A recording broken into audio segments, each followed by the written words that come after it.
Yesu Kristo umwami n'umukiza wacu Imana ibaho umugisha. Je vous salue au nom de notre Sauveur Jésus-Christ. Que le Seigneur vous bénisse.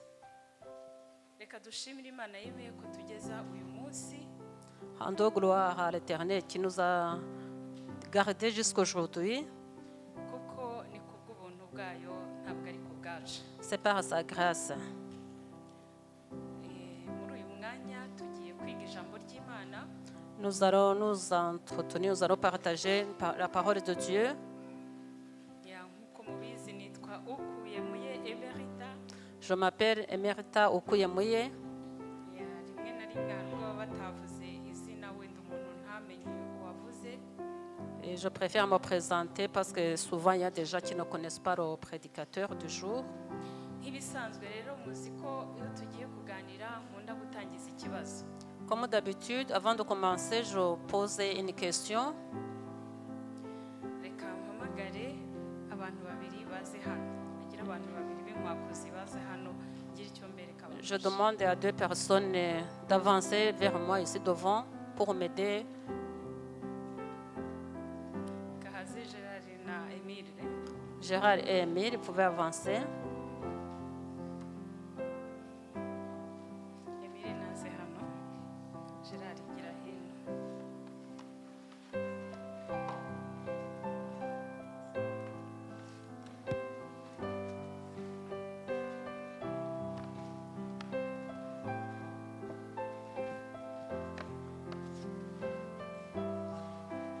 Bose mwabonye icyo bafite ntibashyire hejuru. Vous avez vu ce que chacun a dans ses mains? Mwabibonye? Vous avez vu? Mwabonye iki? Qu'est-ce que vous avez vu? Iki? De l'eau et du lait. Amata n'amazi. Aya mata mwabonye ko ari bio? Vous avez vu que c'est du lait biologique. C'est du lait naturel. Nariya yanditseho ko ari umwimerere. Et de l'eau aussi. Hano rero mfite akarahure nako n'ukuri keza. J'ai un bon verre dans ma main.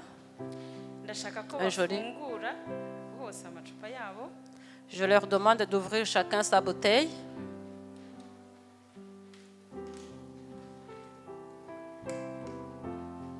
Harafunze rwose neza.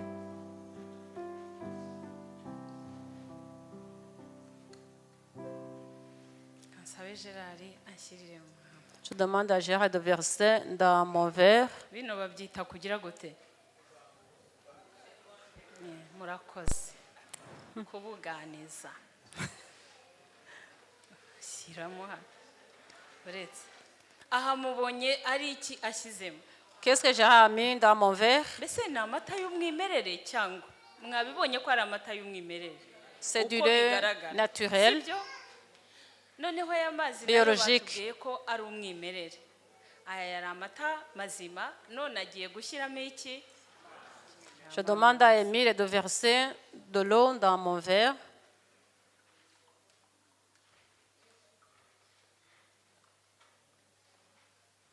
Abazi Ikinyarwanda inshyushyu ivanze n'amazi bayita ngo iki? Pour les Rwandais, du lait cru mélangé avec de l'eau, on l'appelle comment? Muri kiriya gihande cyo hirya bayita ngo iki? Inshyushyu ivanze n'amazi. Muri iki ngiki inshyushyu ivanze n'amazi. Moi, on appelle du lait mélangé avec de l'eau. Umuki? Umujagano?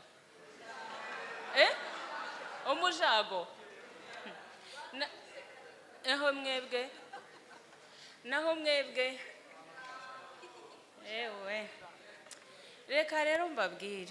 Je vais vous dire une chose. Burya nta nubwo tuzi Ikinyarwanda. Nous ne savons même pas notre langue maternelle. Ikivuguto bashyizemo amazi nicyo bita umujago. Du lait caillé avec de l'eau, on appelle ça un mujago. Inshyushyu ivanze n'amazi bayita umwerera. Et du lait cru mélangé avec de l'eau, on l'appelle umwerera. Bayita iki? Mbese murabyibutse cyangwa ntago mubyibutse? Mugende mwinywera amata sha. mugende mwirahira. Inshyushyu ivanze n'amazi yitwa ngo iki? Du lait cru mélangé avec de l'eau, on l'appelle comment? Umwerera. Icyo rero nashakaga kubabwira, Ce que je voulais vous dire par ça, nagira ngo mbamenyeshe yuko twabaye umwerera. je voudrais vous dire que nous avons été comme du lait cru dilué. Iyo dusomye ibyanditswe byera tubona ko tugeze mu gihe giheruka. Quand nous lisons la parole de Dieu, nous voyons bien que nous sommes dans les derniers moments de cette terre. Tubona yuko amakuba yegereje nk'uko ibyanditswe bitubwira. Nous voyons que le malheur approche comme la parole de Dieu le confirme. Kandi n'ibyerekanwa hano ku isi byose birabitwereka ko Yesu ari hafi kugaruka. Et tout ce qui nous entoure nous montre que le retour de Jésus est proche. Ariko kubera ko twabaye umwerera bigaragara ko tutiteguye. Mais comme nous sommes devenus comme du lait cru dilué, et nous nous retrouvons sans être prêts au retour de Jésus. Bigaragara yuko tutiteguye. Ce qu'on voit, c'est que nous ne sommes pas prêts. Muri uyu mwanya nimureke twese tubanze twubaha Imana. À ce moment, nous allons dutangira. Prier avant de commencer. Uwiteka Mana nkuru y'icyubahiro duciye bugufi cyane izina ryawe rihabwa icyubahiro. Amen. Turagushimiye ko wabanye natwe. Turagushimiye ko wadukunze. Turagushimiye ko watugiriye neza ibihe byinshi. None uyu mwanya turagarutse kugira ngo Mwuka wawe wera abane natwe. Amen. Ndaguhamagaye ngo urebe umuhungu n'umukobwa, umugabo n'umugore, ababyeyi bakuze bose twese ngo twiteho. De gutega amatwi kandi uduhe gushyira mu bikorwa. Mana ndaguhamagaye kugira ngo uturinde guhora tumeze nk'inzugi zigenda zigaruka zikubita ku mapata twinjira dusohoka uko twakabaye. Ahubwo Mwuka wawe atwunganire muri uyu munsi dufate ibyemezo mu izina rya Yesu. Amen. Amen. Tugiye kubumbura Bibiliya zacu turebe muri Yeremiya igice cya 35. Nous allons ouvrir nos Bibles en Jérémie chapitre 35.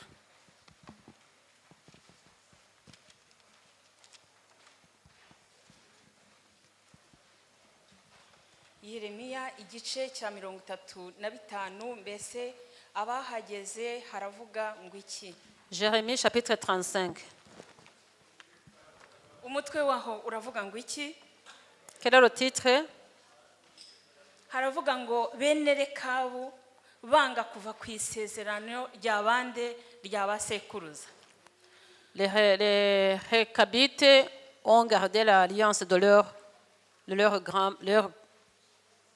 anciens, leurs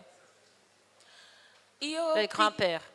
Iyo dusomye amateka y'abarekabu, quand nous lisons l'histoire des Récabites, tubona ko bakomoka kuri Yonadabu nk'uko ijambo ry'Imana ritubwira. nous voyons que ce sont les descendants de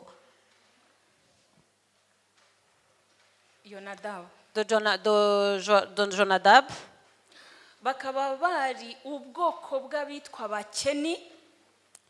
C'était une race, une ethnie qu'on appelait les Kéni. Kandi abo Bakeni bakaba bari inshuti z'Abisiraheli, ntabwo bo ubwabo bari Abisiraheli. Ils étaient des amis des Israélites, ils n'étaient pas Israélites. Ariko aba bantu bari barakurikije isezerano rya sekuruza wabo mu buryo butangaje. Et ce peuple avait gardé l'alliance, ils avaient observé l'alliance de leurs ancêtres d'une façon spéciale. Iyo dusomye rero muri iki gihe tugiye kubarebaho ibyabo, quand nous lisons leur histoire, tubona yuko iki gihe bari barahungiye i Yerusalemu. Nous voyons qu'ils étaient réfugiés vers Jérusalem. Ku ngoma ya Yehoyakim. Au temps du roi Jéhoiakim.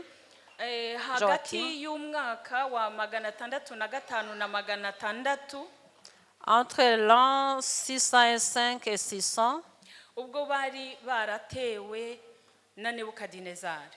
quand ils étaient envahis par le royaume de Nebuchadnezzar. Dusoma rero mbere y'uko twinjira muri iki gice kibanza nk'uko twari tumaze kuhavuga, Comme nous venons de le dire, hatubwira ko imyaka ibanza yo ku ngoma ya Yehoyakimu yari yuzuye imiburo yavugaga iby'amakuba yegereje. on nous dit qu'au temps de Joachim, les gens parlaient de malheurs qui approchaient. Ngo yavugaga iby'iki? De malheurs. Qu'est-ce qu'on disait? Iby'amakuba yari yegereje ku ngoma y'uyu mwami Yehoyakimu. Le malheur qui approchait au temps de ce roi qui s'appelait Joachim. Ijambo ry'Uwiteka ryari ryaravuzwe n'abahanuzi ryendaga gusohora. La parole de Dieu qui a été prêchée par les prophètes allait s'accomplir. Ubwami bw'Abashuri mu majyaruguru bwari bumaze igihe kirekire bukomeye cyane. Le roi du Nord qui était solide depuis longtemps, Haburaga gato ngo butagaciro. et il restait un peu de temps pour que ce royaume disparaisse. Bakatubwira ko mu majyepfo ya Egiputa On nous dit qu'au sud de l'Égypte, umwami w'Abayuda yari yiringiye umwami wa Egiputa, le roi de Juda avait confiance au roi d'Égypte, kandi umwami wa Egiputa nawe yari agiye kugera mu kaga ku buryo atazabasha kumutabara. et le roi d'Égypte aussi attendait le malheur aussi, il ne pouvait pas aussi les secourir. Mujya mubibona rimwe na rimwe igihugu kikiringira ikindi cyangwa kikisunga ikindi. De temps en temps, vous voyez comment un pays peut chercher la force de l'aide à l'autre pays. Rimwe na rimwe bigakubitirwa hamwe cyangwa icyo cyari kiringiye gutabarwa kigaterwa nacyo. Ou de temps en temps, les deux retrouvent le même malheur, ou de temps en temps aussi, le pays n'arrive pas à secourir l'autre. Uko rero niko isi y'icyo gihe muri iyo minsi byari bimeze nk'uko uyu munsi bimeze. C'était comme ça dans ce temps-là, comme aujourd'hui aussi, on peut trouver ça, on peut trouver pareil. Ngo mu buryo bwatunguranye cyane umwami w'i Babuloni aratera. D'une façon surprenante, le roi de Babylone a attaqué le pays. Kandi ibyanditswe byera bitwereka ko Imana yari yatoranije Nebukadineza kugira ngo ahane abo bantu bari baranze kumvira Imana. Et la parole de Dieu nous dit que Nebuchadnezzar avait été choisi par Dieu pour que Dieu puisse punir son peuple. Ni ukuvuga ngo Nebukadinezari yari yiteguye kuba igikoresho cy'Imana. Ça veut dire que Nebuchadnezzar était prêt à être l'outil de l'Éternel. Ngo ni ruto igihugu cy'Abayuda cyagiye cyinjirwamo n'ingabo z'i Babuloni. Et petit à petit, le pays de Juda a été infiltré par les soldats babyloniens. Ni ukuvuga ngo cyari kigiye gukurikiraho bagombaga kujyanwa i Babuloni ari abanyage bakajya kubinkorera gahato. La suite était la déportation de ce peuple vers Babylone. Ndetse ibihano bikomeye byagombaga kubageraho byanze bikunze. Et la punition sévère devait tomber sur eux. Kugeza ubwo Imana yababwiye ko igihugu cyabo cyagombaga guhinduka umwirare. Jusqu'à ce que Dieu a dit que leur pays restera inhabité. Yerusalemu gahinduka umusaka igatwikwa. Et Jérusalem allait être détruite. Urusengero rwubatswe na Salomo rugasenywa. Et le temple construit par Salomon devrait être détruit. Ndetse n'ubwami bwabo bugahanguka. Et le royaume devait disparaître. Ntibwongere kugira ijambo mu mahanga ndetse no ku isi yose. Et leur royaume allait être fini. Ibyo bihe bikomeye ngo byari byuzuyemo akaga gakomeye cyane. Ce temps difficile était très très difficile pour le peuple. Ibyo bihe kandi byari bikomeye byaranzwe n'ubutumwa bwinshi bw'imbuzi. Et ce temps-là a été caractérisé par beaucoup de messages pour avertir ou alerter. kandi ubwo butumwa bwanyujijwe mu muhanuzi Yeremiya. Et ce message a été passé par le prophète Jérémie. Uko niko Uwiteka yahaye abayuda kugira ngo babone igihe cyo kwihana. Et l'Éternel avait donné à ce peuple de Juda le temps de se repentir à travers Jérémie. Ababwira kwitandukanya n'ibyaha byabo, Il leur a dit qu'il faut arrêter leurs péchés, kureka ibibi bakoraga ndetse no kwisunga abanyegiputa n'ibibi byabo. abandonner leurs mauvaises voies, leurs mauvaises actions et arrêter d'être soutenus par les Égyptiens.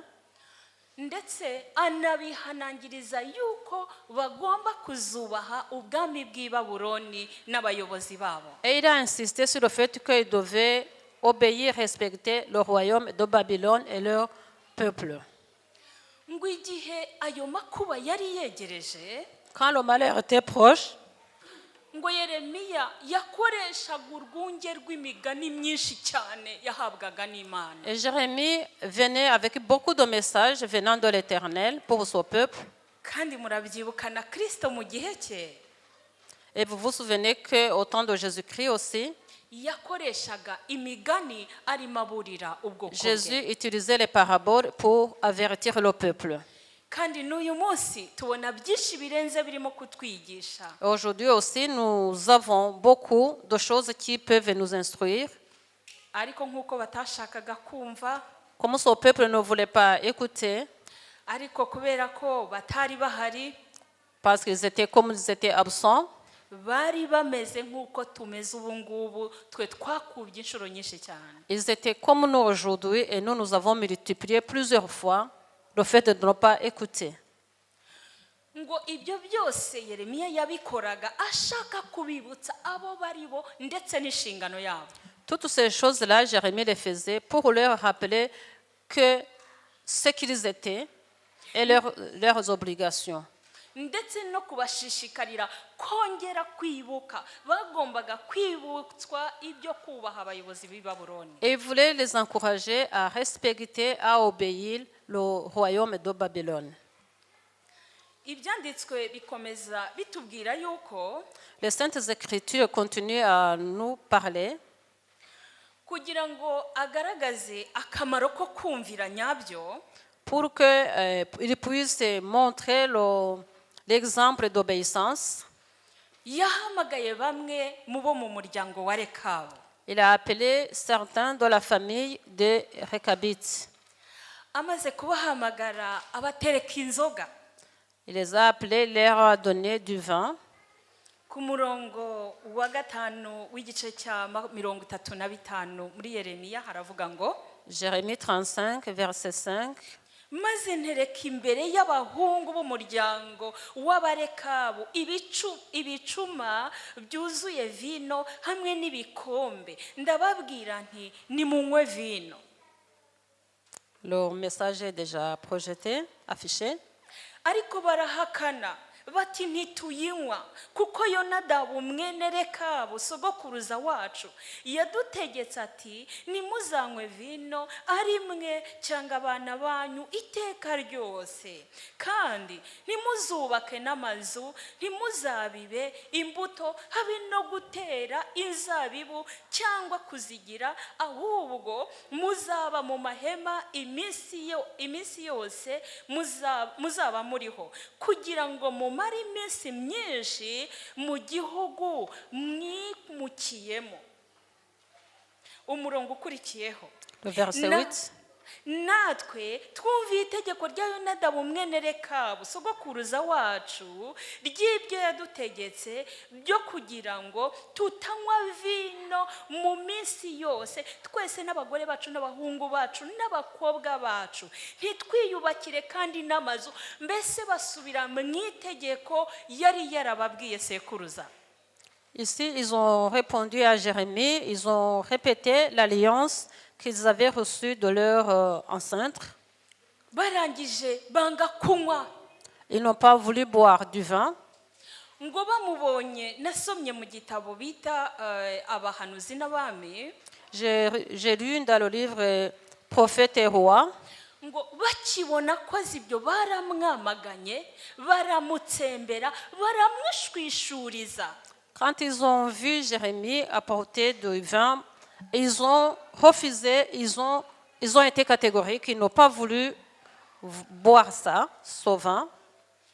Maze dusomye ku murongo wa 12 mwumve uko havuga. Le verset 12. Kera abantu babaga bari mu materaniro babaga ngira ngo tumaze iminsi twiga ibyigisho by'ishuri ryo kwisabato bitubwira gusoma Bibiliya.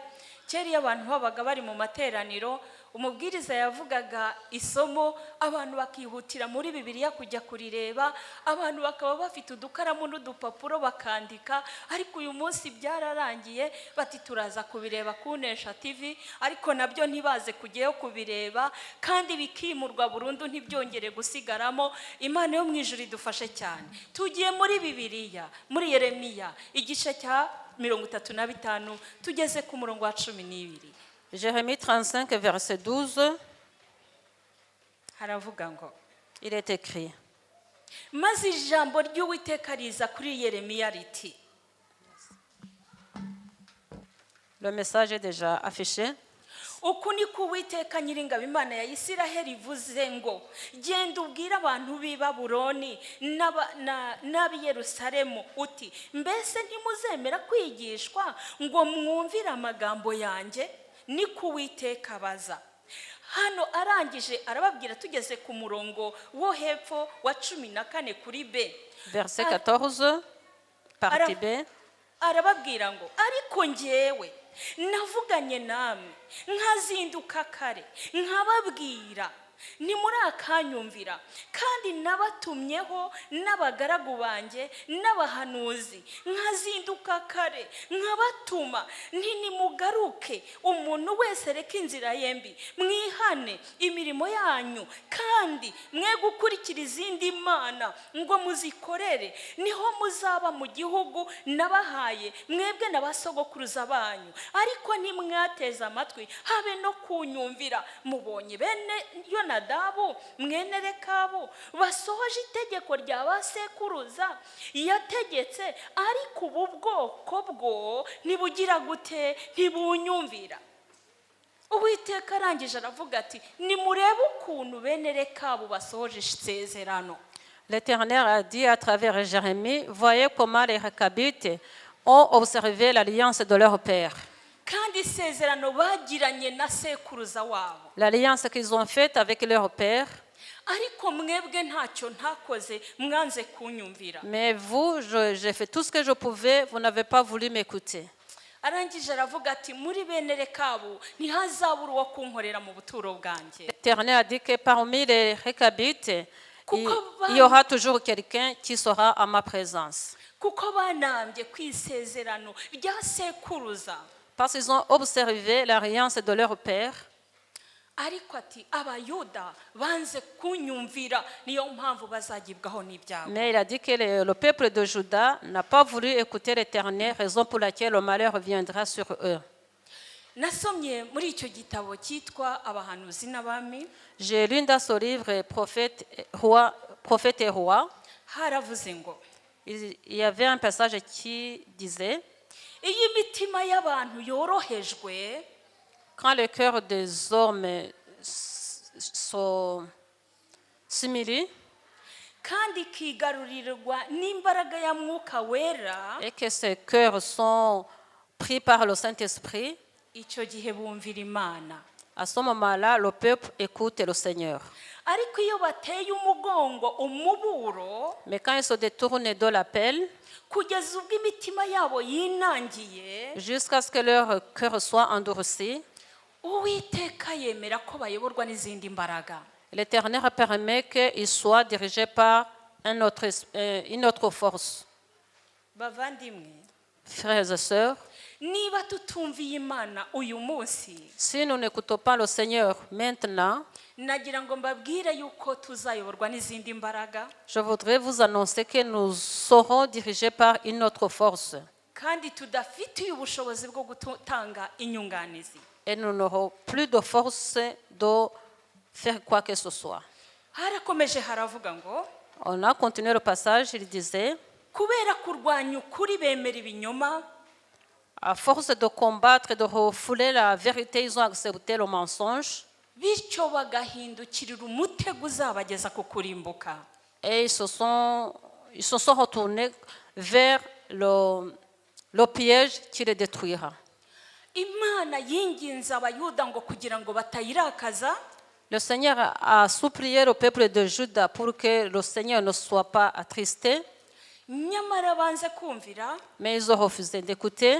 ngo amaherezo bagombaga gucirwa urubanza rubakwiriye. Et la fin, c'était qu'ils devaient être jugés. Kandi ikindi bagombaga kujyanwa i Babuloni bakaba munsi y'ubundi butegetsi. Ils devaient être déportés vers Babylone pour être soumis à l'autre autorité. Bagombaga kuba ibikoresho by'Abakarudayi. Ils devaient être des ouvriers des Chaldéens. Imibabaro y'abaturage b'Abayuda La souffrance du peuple juda ngo yagombaga kungana n'umucyo babonye, devait être égale à la lumière qu'ils ont reçue. ndetse bikajyana n'imiburo basuzuguye. En plus, avec les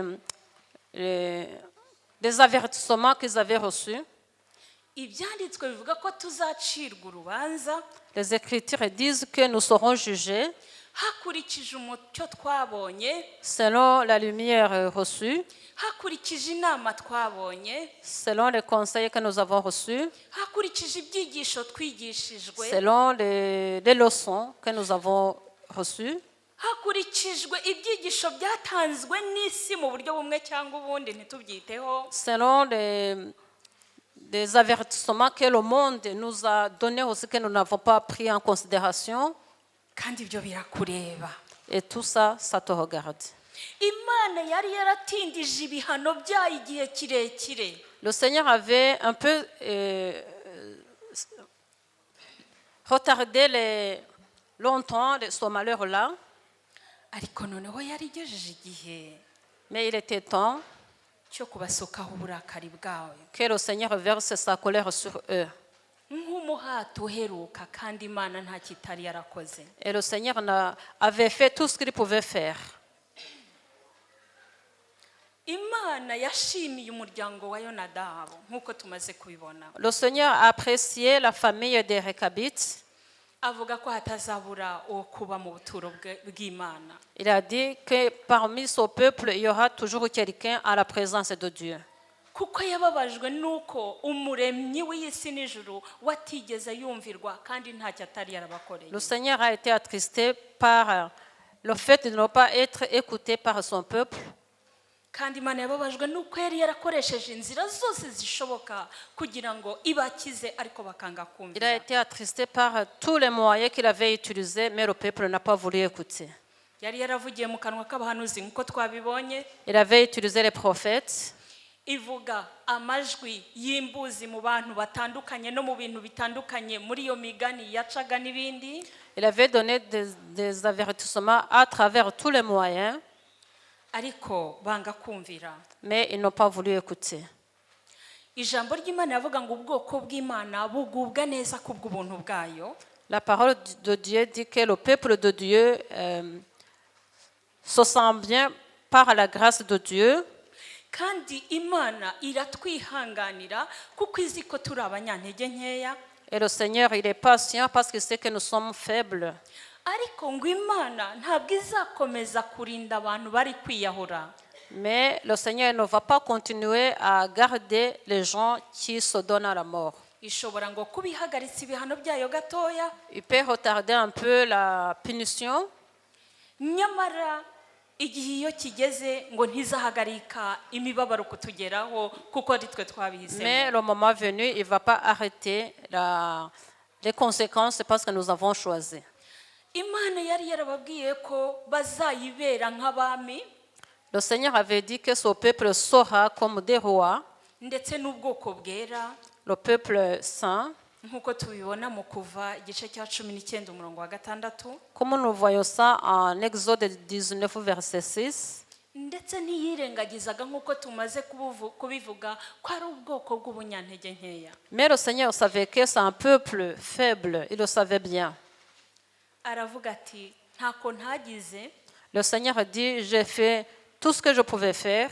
ariko nk'uko tubisoma mu Balewi igice cya 26 Mais comme nous lisons en Lévitique chapitre 26, umurongo wa 21 uwa 28 uwa 23 n'uwa 28 versets 21, 23 et 28, yarababwiye ati ariko nimukomeza kunyuranya nanjye nzanyuranya namwe. le Seigneur a dit que s'ils continuent à faire le contraire, le Seigneur aussi ne va pas écouter, ne sera pas leur Dieu.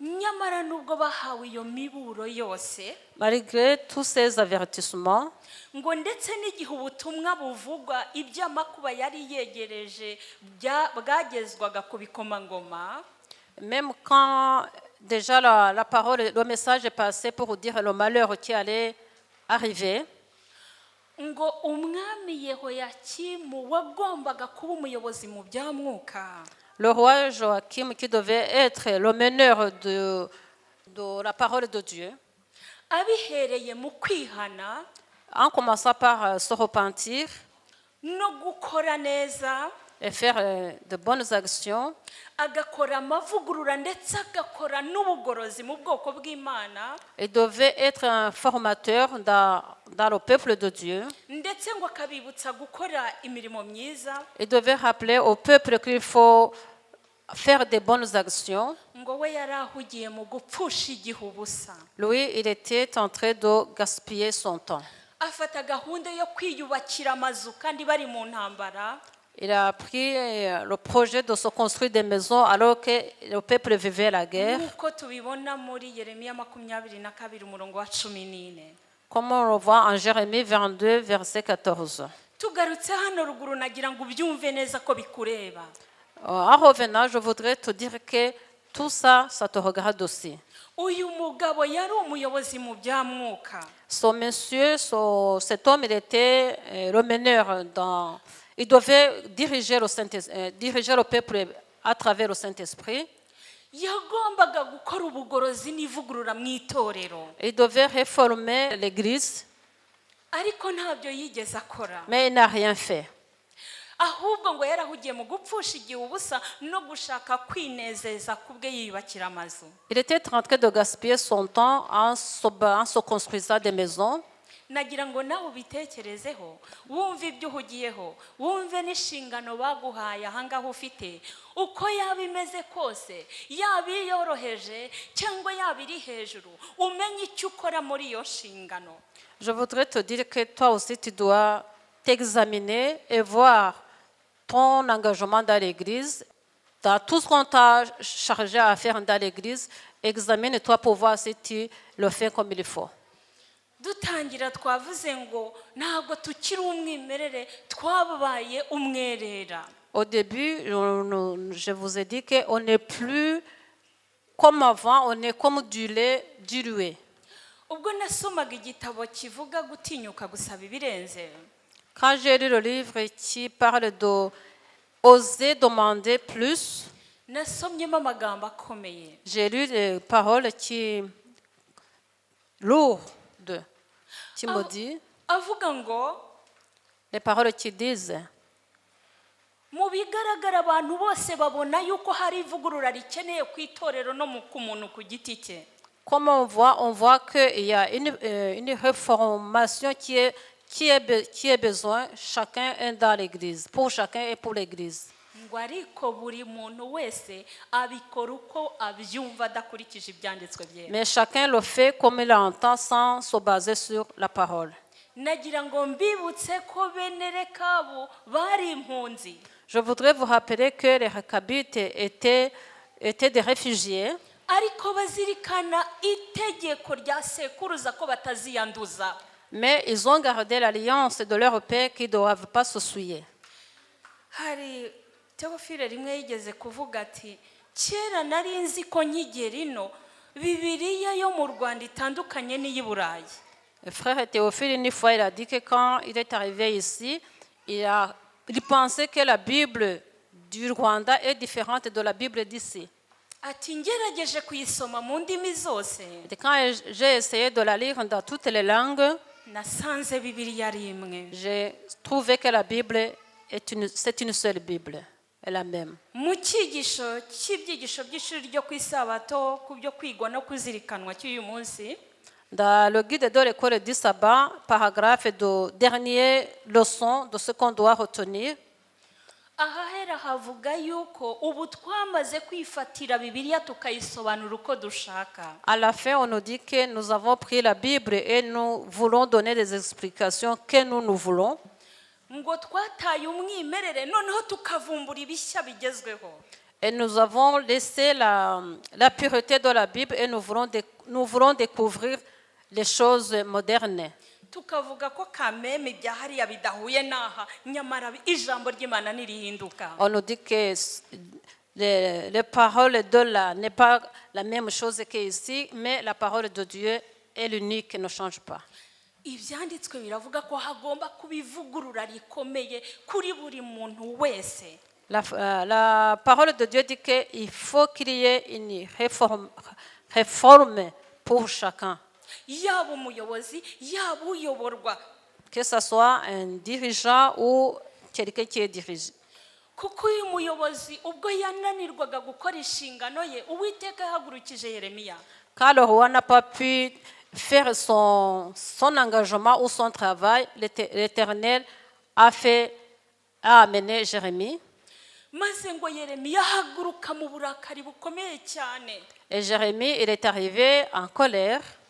aramubwira ati ubwo wanze gukora ibyo Uwiteka ashaka Il a dit au roi, comme tu n'as pas voulu faire la volonté de Dieu, ati ugiye gupfa nabi kandi nunapfa nta n'uzakuririra. et tu vas mourir et personne ne va pleurer pour toi. biboneka muri Yeremiya igice cya 22 13 kugeza kuri 19. Ça se trouve dans Jérémie 22, verset 13 à 16 à 19. ibyanditswe bigaragaza ko natwe twahawe imiburo itandukanye. Les Écritures nous montrent que nous aussi nous avons reçu des avertissements. amakuba aratwegereye cyane Le malheur nous approche. kandi namwe murabibona ko turi mu kwinjira mu kazitiro gakomeye cyane. Et vous aussi, vous le voyez que nous sommes en train de rentrer dans un endroit très étroit. murareba amakuru mukimyoza. Vous regardez le journal et chacun secoue sa tête. urareba abana bawe bakunaniye ukimyoza. Et tu vois tes enfants que tu n'arrives pas à cadrer, tu hoches la tête. umugore n'umugabo badacana uwaka mukimyoza. L'homme et la femme ne se parlent plus comme il faut. n'ibindi byose tubona ariko nta kintu bitubwiye kuko twamaze kuba umwerera. Et tout ce que nous voyons ne nous parle pas parce que nous sommes comme du lait dilué. ariko hari icyo Imana irimo kuvuga. Mais il y a une parole venant de Dieu. mureke Pour tujye nous. mu migani mu gice cya mbere. On va à Proverbe chapitre 1. ndifuza ko aya magambo muyasoma mutekereza. J'aimerais bien que vous lisiez ces paroles en méditant là-dessus. hari igihe njya gusoma bibiliya nayisoma natekereza ku ijambo ku rindi nkumva umutima wanjye urimo uraca. Parfois, je lis la Bible et quand je réfléchis, et mon cœur sursaute. hano iyo dusomye mu migani igice cya mbere guhera ku murongo wa 22 hari amagambo avuga ngo Proverbe 1, à partir du verset 22. ariko duhereye dushatse twahera ku wa 20. On peut kandi commencer par mubyiteho verset cyane. 20 et tenez à réfléchir, à méditer sur cette parole. haravuga ngo muvandimwe soma iri jambo ariko uri gutekereza kuri wowe ko ari wowe uri kubwirwa ntutekereze undi ntutekereze mugenzi wawe. ibyigisho by'ishuri ryo ku isabato by'icyumweru gishize baratubwiraga bati hari ukuntu witegereza ukajya kureba mugenzi wawe reba iwawe. Ici, elle dit que cette parole, que chacun médite sur cette parole comme si la parole est adressée à toi. hari ijambo nkunda kubabwira by'uko iyo umuriro ubuze mu cyaro bajya kureba ku baturanyi aho kureba muri konteri yabo. J'aime dire que quand le courant se coupe, on va chercher le problème chez les voisins au lieu de regarder dans son compteur. twagiye On y va. bwenge arahugurira mu nzira, yumvikanisha ijwi rye mu miharuro, aterera hejuru mu mahuriro yo mu marembo, mu mudugudu niho yumvikanishiriza amagambo ye, aravugira impande zose. Aho uri hose uri kubona icyo Imana yavuze, kandi ibyo byose murabibona. Bwenge arahugura. Umurongo ukurikiyeho, Le verset suivant. yemwe mwabaswa mwe muzakunda ubuswa mugeze ryari, namwe bakobanyi muzageza ryari kwishimira ubukobanyi, n'abapfu mukanga kumenya ubwenge. Nimuhindurwe n'imiburo yanjye, dore nzabasukaho umwuka wanjye, nzabamenyesha amagambo yanjye. Narabahamagaye murandinira, nabaramburiye ukuboko ntihagire ubyitaho, ahubwo mwahinyuye inama zanjye zose, no kubacyaha kwanjye ntabwo mubyitaho. Nuko nanjye rero nzabakina ku mubyimba, ibyo mwatinyaga bigize gute? Bibagezeho. On a lu jusqu'au 26. Umurongo ukurikiyeho, Verset 27. igihe muzatungurwa n'ubwoba nk'umugaru, ibyago byanyu bikaza nka serwakira, igihe umubabaro n'uburibwe bizabageraho, nibwo bazantakambira nk'abihorera, bazanshakana umwete ariko ntibazagira gute? Ntibazambona. Kuko banze kumenya kandi ntibahisemo kubaha Uwiteka, ntibemeye inama zanjye, bahinyuye kubana nanjye kose. Nicyo gituma bazarya ibiva mu ngeso mbi zabo, kandi bazahazwa n'imigambi yabo. Ubuhemu bw'abaswa buzabicisha, kandi kugubwa neza kw'abapfu kuzabarimbura. Ariko unyumvira wese azabaho amahoro, adendeze kandi atikanga ikibi. Haleluya. Amen. Nshuti yanjye nkunda, Frères et sœurs, reka nkubwire, je vais te dire une chose. ndakwinginze kugira ngo utekereze cyane kuri aya magambo. Je te demande de beaucoup réfléchir sur cette parole. Mbere y'uko umubabaro ugera kuri Yehoyakimu ndetse n'ab'i Buyuda, Avant que le malheur arrive chez Joachim et tout le peuple de Juda, yahari hashize igihe kinini ababwira. ça faisait longtemps, ils ont reçu des avertissements.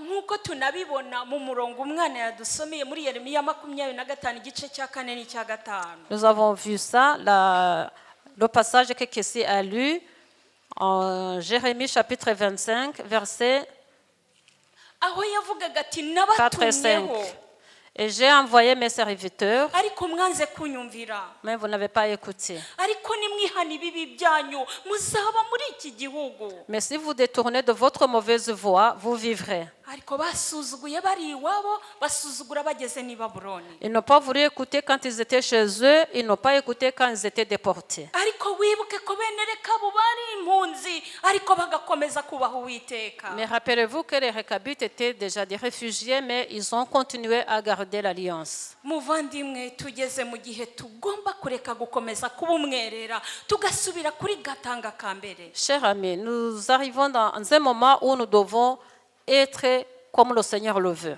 Ibyanditswe byera byerekana uko itorero ryatangiye. La parole de Dieu nous montre comment l'Église a commencé. Abatangiye itorero bagaragazaga kwihana no guhinduka. Les fondateurs de l'Église prêchaient la repentance. Kwihana ibyaha byabo bakabyatura. Se repentir et avouer leurs péchés. Ariko uyu munsi, Mais aujourd'hui, byibura no kugihisha ntubishobora. même cacher le péché, tu n'arrives pas. Nubwo bitemewe n'ijambo Même si la ry'Imana. parole n'accepte pas ça. Ariko uyu munsi Imana iragukeneye kugira ngo ureke gukomeza kuba umwerera. Mais aujourd'hui, le Seigneur a besoin de toi pour que tu puisses être à la hauteur de ce qu'il veut de toi.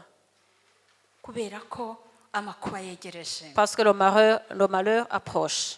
Hari amagambo nkunda aboneka muri Yesaya igice cya 32 umurongo wa 3. J'aime une parole qui se trouve en Ésaïe chapitre 32, umurongo wa 3. 32 verset 3. Ahavuga ko amaso y'abareba atazagira ibikezi 32 verset 3. ndetse n'amatwi y'abumva atazagira gute. il est écrit, les yeux de ceux qui voient ne seront plus bouchés et les oreilles de ceux qui entendent seront attentives. merci mwabyumvise amaso y'abareba ntazagira ibikezi kandi amatwi y'abumva bazagira gute bazayatega uyu munsi hari amagambo meza nari ndimo soma yerekana ngo abantu b'iki gihe banze kwihana ibyaha byabo ngo ahubwo tugakunda guhora turata iby'intege nkeya zacu ngo kubw'ibyo rero ngo twarakabije kwitetesha ngo nyamara igihe tugezemo ntabwo ari imikino y'abana. Je vais essayer de récapituler et dit qu'elle a lu une parole que le peuple d'aujourd'hui ne veut pas se repentir, mais il met en avant leur faiblesse. Mais il y aura un moment où tout sera tombé sur la personne. Si je récapitule un peu. ntabwo ari imikino y'abana. Ce n'est pas un jeu d'enfant. umudamu umwe yatanze ubuhamya wanditse agatabo kitwa gutinyuka gusaba ibirenze n'umugabo. Une certaine dame a donné un témoignage, une dame qui a écrit le livre Oser demander plus. avuga ko umunsi umwe yari umubwiriza ari n'umuforomo ari infirmière. Elle était infirmière, elle était aussi une prédicatrice. noneho akaba yarakundaga kubwiriza ubutumwa cyane. Elle aimait toujours parler de la parole de Dieu. aravuga ati jyewe rwose nari naravukiye mu itorero nkomeye. Elle dit qu'elle était née dans une famille au sein de l'église. na nyogokuruza wanjye ari inshuti ya Helena White. Et ma grand-mère était l'amie de Ellen White. ati undeba ntiwari kubona ko mfite ikibazo. En me voyant, tu n'allais pas détecter que j'avais des problèmes. akomeza atanga ubuhamya ariko avuga uburyo rimwe yagiye kubwiriza muri Bangladesh. Elle continue à témoigner et elle dit qu'un jour elle a été prêchée à Bangladesh. ahageze ngo mu mujyi wa Dhaka Quand elle est arrivée dans la ville de Dhaka, abona ubukene buhari umwanda uhari inzara ihari. elle a vu la misère qui était dans cette ville. ngo agira umubabaro mwinshi cyane. Elle a été attristée. bashatse uburyo bwo kubafasha ariko ngo ntibari kubarangiza. Elle a cherché comment on pouvait aider ces gens-là, mais c'était impossible d'aider tout le monde. ariko ngo agira agahinda kenshi kubona Imana yaramukoreye ibitangaza akavukira muri Amerika akabaho neza. Mais elle était attristée parce qu'elle elle dit que le Seigneur lui avait donné la chance d'être née dans une famille où elle était heureuse. ariko akaba atarigeze azirikana iby'Imana yamukoreye. Mais qu'elle n'a jamais témoigné, n'a jamais remercié le Seigneur de tout ce qu'il avait fait pour elle. afata ibihe byo gusenga Elle a pris le temps de prier. ashaka gusobanukirwa n'ibyo bintu. Elle voulait tout comprendre. mwuka w'Imana aramusanga aramwiyereka. Et le Saint-Esprit s'est révélé à elle. ngo amaze kumwiyereka avuza induru. Elle a crié. ababazwa n'ukuntu umwanda uri mu mujyi wa Dhaka ari muke kuruta uwuzuye mu mutima we. Elle était attristée parce que le Saint-Esprit, quand il s'est révélé à elle, elle a été attristée parce que la saleté qu'elle a vue dans la ville de Dhaka était moins nombreuse que ses péchés. maze ngo araturikararira cyane. Elle a beaucoup pleuré. ngo aza kubona uburyo akeneye Yesu Kristo. Elle a compris combien elle a besoin de Jésus-Christ. ngo ntabwo yajyaga atekereza ko amukeneye kuri urwo rwego kuko yumvaga yera. Elle n'avait jamais pensé qu'elle avait besoin de Jésus-Christ parce qu'elle se sentait sans problème, sainte. nyamara ngo yari yarapfuye ahagaze. Et pourtant, elle était morte vivante. muvandimwe nshuti yanjye Frères nkunda et sœurs, uyu munsi ushobora kwibwira ko uriho kandi warapfuye uhagaze. aujourd'hui, tu peux te tromper que tu es vivant alors que tu es mort vivant. Imana irakubwira uyu munsi Le Seigneur te parle aujourd'hui. ati buka ibyo Kristo yagukoreye. Rappelle-toi de ce que Jésus a fait pour toi. wibuke imirimo myiza yagiye akugaragazaho ariko ukaba utabyitayeho. Rappelle-toi des bonnes œuvres que le Seigneur a manifestées, mais tu t'en fiches. ukaba utanga inzitwazo zo gukiranukira Imana. Et tu donnes des raisons de ne pas être juste. ubwo twari mu mutwe wacu umudamu umwe yavuze ati ariko ibyo ntituzabibwira Imana mubimenye. Quand on était dans l'école du sabbat, une dame a dit, ça on ne va pas dire on va pas dire à Dieu, il faut le savoir. izo nzitwazo ntituzazibwira nde imana. Toutes ces justifications, on ne va pas le dire à Dieu. Imana yaduhaye ibikwiriye, Dieu nous a donné tout ce qu'il faut. iradukundira twihanganira, Il nous a aimés et il est patient. itwohereza Yesu Kristo, Il nous a envoyé Jésus-Christ. ishaka kutugeza ku rugero rukwiriye, Il voulait nous faire arriver à un niveau qu'il veut, ariko twanze kwihana. mais nous ne voulons pas nous repentir. Nyamara uyu munsi irakubwira ngo reka ibibi byawe ugaruke, Aujourd'hui, il te demande de laisser tes mauvaises voies et revenir à lui, kugira ngo nugaruka izakumve. pour que si tu reviennes, qu'il puisse t'écouter. Yesaya igice cya mbere umurongo wa 18 En Ésaïe chapitre 1, verset 18, haravuga ngo nimuze tujye inama niko Uwiteka avuga. il est écrit, venez. Ésaïe 1, 18, il est écrit, Haravuga ngo nimuze tujye inama niko Uwiteka avuga. venez et plaidons, dit l'Éternel, Tureke ibibi byacu, que laissons nos péchés, buri muntu wese ababazwe n'icyaha cye, que chacun soit attristé par ses péchés, kandi yitegereze Yesu ku musaraba yiteguye qu'il kumubabarira. puisse regarder Jésus sur la croix, il est prêt à pardonner. Amakuba ari imbere yacu n'urugamba, si imikino y'abana. Le malheur qui est devant nous, ce n'est pas un jeu d'enfant. Kandi ibyo tubabwira ntabwo ari za nzozi tubwira abana n'ibitekerezo bibasinziriza, oya. Et tout ce que nous vous disons, ce n'est pas des histoires qu'on raconte aux enfants pour qu'ils puissent s'endormir. Non. Ni ukugira ngo umenye ko Yesu ari bugufi kandi C'est pour que tu agukeneye puisses ibiganza. être au courant que Jésus est proche et qu'il a besoin de toi. Uyu munsi Imana ibahe kureba i Karuvari, Que Dieu vous permet de voir, regarder au calvaire, mwitegereze Yesu Kristo kuko abategeye que ibiganza. vous puissiez regarder Jésus parce qu'il tend les mains, les bras, Agushaka uko uri, et il te veut comme tu es, kugira ngo agukize kuba umwerera, agusubize kuba umwimerere. qu'il puisse te sauver et te remettre à l'état qu'il veut que tu sois. Nibyo mbasabira mu izina rya Yesu. C'est ma prière pour vous au nom de Jésus. Amen. Muri uyu mwanya ndasaba abantu bashaka ko baza tugasengana, J'appelle les gens qui veulent venir ici devant pour qu'on puisse prier ensemble, baze dusengane. qu'ils puissent venir et nous allons prier ensemble. Hanyuma turaba turimba indirimbo y'118 ariko tudacuranga. On chante le chant numéro 118 sans instrument, Buri muntu wese ayiririmba mu mutima we, atambukaze dusengane et que chacun Imana. chante son chant dans son cœur en avançant vers moi pour qu'on puisse prier.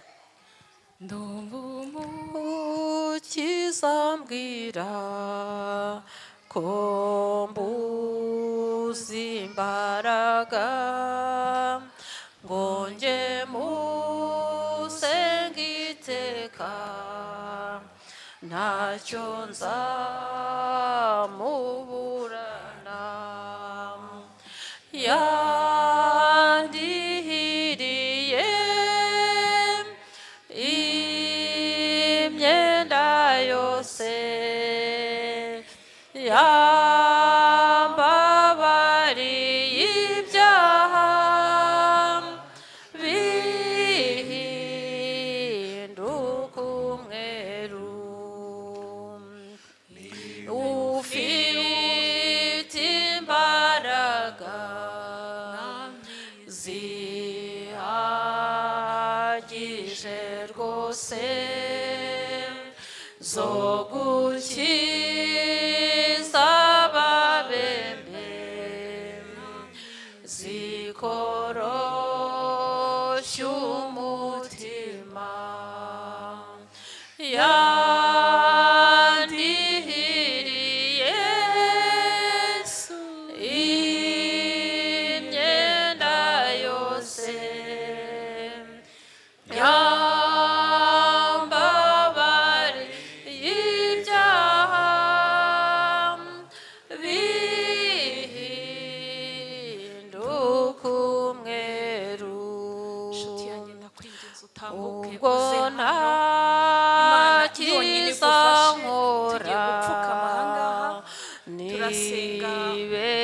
mu buryo turi abantu batatu ndabinginze kugira ngo n'ubuntu bwawe gusa yewe ni wowe nkesha byose yandihiriye imyenda yose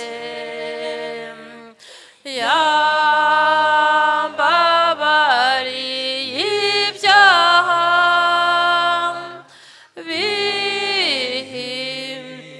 bihinduka umweru. urakoze cyane. Reka mpamagare Jeanette na Theo baze hano tugiye gusenga. Ndashaka ko dusabira n'abarwayi mu buryo bwose, mu buryo bw'umwuka no mu bw'umubiri, mu bitindeho cyane. Uwo muzi amazina muvuge. Tugomba gusenga amasengesho yo kwizera kandi dushikamye cyane. Imana ibagirire neza. Ni ukuri uyu munsi Imana iravugana n'umutima wawe kugira ngo wihane, kuko tugeze mu gihe giheruka kandi rwose imibabaro igiye kutwegera cyane, ariko wama mukabibona kugira ngo mushake imbaraga hakiri kare. Imana irakwifuza. Tugiye gupfukama, nawe nubishaka uze, nawe ahura upfukame usengere mu mutima wawe, wongorere ubwira Imana kugutabara. Imbere ya ntebe nkamiza hagarara nzabajyanye iminyago maze nyishyikirize Yesu yandihiriye yewe imyenda yose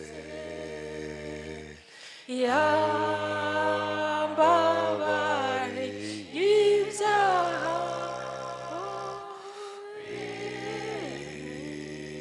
bihinduka umweru.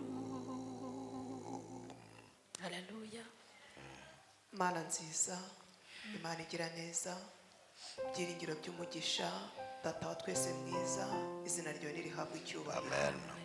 Umwanya nk'uyu duciye bugufi abahungu n'abakobwa bawe tukwinginga, ndetse n'abana bato utubara ibyaha n'ibicumuro byacu. Data wera wo mu ijuru, twatandukiriye isezerano, twivanze n'andi mahanga, twakoze ibihabanye n'ubushake bwawe, ntabwo twabaye ibyitegererezo byiza by'abizera. Niyo mpamvu duciye bugufi kubw'ijambo ryawe nyagora ku ngoma Imana unyujije mu mukobwa wawe, tukwinginga ngo tubabare ibyaha n'ibicumuro byacu. Reka ubabarire abagabo aho batagenze neza hose, aho bateze imbuto zikwiriye abihannye, iby'ubugoryi byose byabagaragayeho, turakwinginze data mwiza ngo wibuke ko mu gitambo cy'ikaruvari abahungu bawe barimo, ubikorere kuyubahisha ubababarire. Data mwiza, abamama duciye bugufi, turakwinginze ngo natwe wibuke ko muri amaraso ya Kristo yayandi yameneye ku musaraba i Golgotha, ni ukuri natwe turimo, ubikorere kuyubahisha utubabarire. Data wera wo mu ijuru, umugayo wose watubonetseho, umugayo wabonetse ku basore, umugayo wabonetse ku bahungu n'abakobwa, umugayo wabonetse ku bana batoya, aho batabaye ibyitegererezo byiza by'abizera, twese nyagora ku ngoma Imana tuzamuye ibiganza tukwinginga ngo tubabarire, utubabarire aho tutagenze neza, turatsinzwe. Ni ukuri turakwinginze ngo amaraso ya Kristo atubonekeho, atuvaneho umugayo n'igisa nawo, uyu munsi wa none twishimira. Erega data Zaburi bivuga neza ngo uri umunyebambe, uri umunyembabazi, ngo utinda kurakara kandi ufite kugira neza kwawe kwinshi. ndetse ngo iyo ubabariye umuntu ujugunya kure gukiranirwa kwe ngo kandi ntabwo wongera kubyibuka ukundi, ndetse ngo uko iburasirazuba hitaruye iburengerazuba ngo niko wajugunye kure gukiranirwa kwacu ngo kandi ngo ntuzigera wongera kubyibuka ukundi. Turakwinginze rero ngo kuri aya masaha y'umugisha, kuri uyu munsi wejeje ukawuha umugisha, ngo ujugunye kure gukiranirwa kwacu kandi twizeye tudashidikanya kutazongera kubyibuka ukundi. Umuririmbyi arongera bivuga neza ngo Uwiteka umucamanza ngo yambonyeho amaraso ngo ntacire urubanza rubi ngo ahubwo anyita ukiranuka. Reka uko duciye bugufi nyagora ku ngoma Imana, ducishije bugufi imibiri n'imitima yacu, turakwinginze ngo turebere mu byaha n'ibicumuro byacu, ahubwo uyu munsi wa none uturebere mu gitambo cy'Ikaruvari papa, uturebere mu maraso ya Kristo. Uyu munsi wa none twita abakiranutsi. Ngaho nuganze kandi utegeke ijambo ryawe ukomeze kuryagura mu mitima yacu, ntiturisiga ahangaha, ahubwo data wera wo mu ijuru dukomeze gukora ikigendanye n'ubushake bwawe, tubi ibyitegererezo byiza by'abizera. Ijambo ryawe ribe muri twe rigwiriye kandi rifite ubwenge, uturinde kwivanga, uturinde kuba uko tudakwiriye, uturinde kuba akazuyazi, uturinde kuba bawutuko nyagora ku ngoma Imana, uduhagarike mu mwanya utwifuzamo. Ngaho turakwinginze kuganze kandi utegeke, ni mu izina rya Yesu dusenze twizeye, amen. Nanone papa, tugushimiye kubw'ijambo ryawe, wowe wivugiye ubwawe ko nta na rimwe rizagenda ngo rigaruke ubusa. Tugushimiye ko dukoze ku mitima, tugushimiye yuko twisanze turi abo gutsindwa, izina ryawe rihimbazwe. Abari muri iki cyumba twese hari ikintu kimwe duhuriyeho, nuko ubu butaka bw'iki gihugu bw'uyu mugabane turiho siho gakondo zacu, siho tuvuka.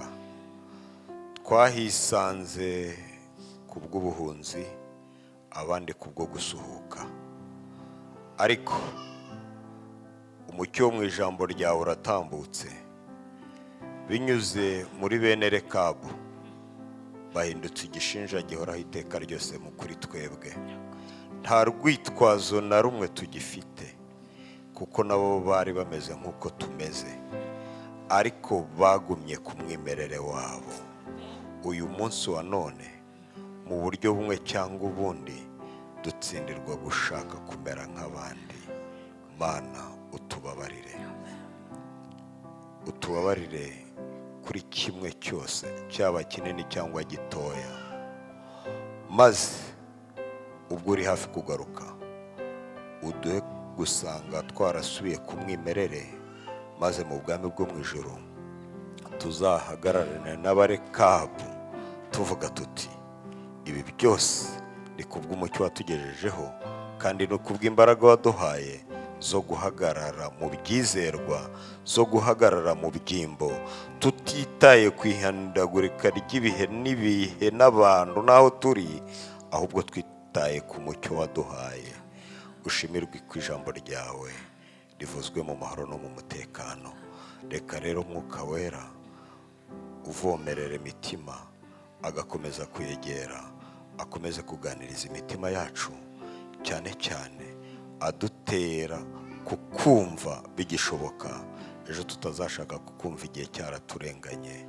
Maze icyo nsabira iri teraniro ni ukugira ngo twese tuzabane mu bwami bwo mu ijuru. Umuja wawe Eliane ndamusabiye mu izina rya Yesu, ngo haryamye ku buriri bw'uburwayi uhamubyutse. Muzehe Gakwerere aho aryamye ku buriri bw'uburwayi uhamubyutse mu izina rya Yesu. Mushiki wacu Medi aho aryamye ku buriri bw'uburwayi uhamubyutse mu izina rya Yesu. N'abandi barwayi tutabashije kugezaho intekerezo zacu, ndetse n'abaje muri kano kanya barimo Olive Widuhaye, barimo Muhimpundu Christine, ndetse n'abandi. Abo bose tuzi neza yuko ushoboye, harimo na Belize n'umwana. Ndakwinginze Mana mu izina rya Yesu ngo bakize. Hari benshi bagize ingorane, hari benshi bafite imitima iremerewe n'ibitubaho muri iyi si ya none. Ni wowe wurura imitima, utwururutse imitima Mana yacu. Twaje kuri weho, reka buri muntu wese uko agushaka agutahana kubone, kandi uture mu mutima yacu iteka ryose, utugenge iteka ryose, maze tubashe kuba abo wifuza ko tubabo muri iki gihe, igihe kitoroshye, igihe kigoramye cy'ubugoryi. Twebweho uturinde kuba umwerera, tuba umwimerere ibihe byose. Urakoze kuko utwumvishe. Ugushobora n'ukwawe, imbaraga n'ibyawe, ngo ndetse n'akabura nkomyi zirenze izo dushobora gutekereza. Reka imbaraga zo gutsinda kwawe arizo twuzuza, natwe tubashe gutsinda mu izina rya Yesu. Amen. Uwiteka ndagushimira, urakoze. Reka ubushake bwawe bubane n'umutima w'umurwayi